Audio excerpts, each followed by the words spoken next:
Police కంపు. ఆ paper ఇవ్వు. పల్లవి అరెస్ట్ చేసి స్టేషన్లో పెట్టిండ్రు.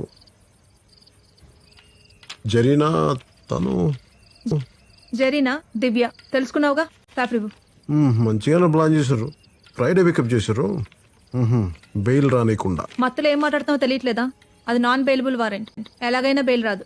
ఎందుకు రాదో అప్లై చేసి తప్పకుండా వస్తుంది. మీరు మంచి లాయర్ని చూసుకుని జడ్జ్ సాబ్ ఇంటికి పోతే ఎమర్జెన్సీ బెయిల్ ఇస్తారు. అసలు సెక్షన్ల గురించి తెలుసా నీకు? Section 324 causing grievous injury, Section 307 attempted murder, Section 383 extortion of course prostitution. These are non-bailable offences.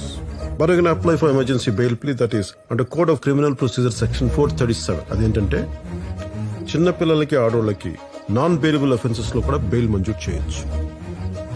ఏం రంగాల పరేషాన్ చేసినప్పుడు తాగేసి పెద్ద లాయర్లా ఫీల్ అవుతున్నాడు.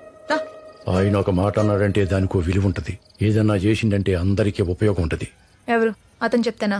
ఆయన ఎవరో ఎరికేనా? ఎవరు? సాబ్, వకీల్ సాబ్.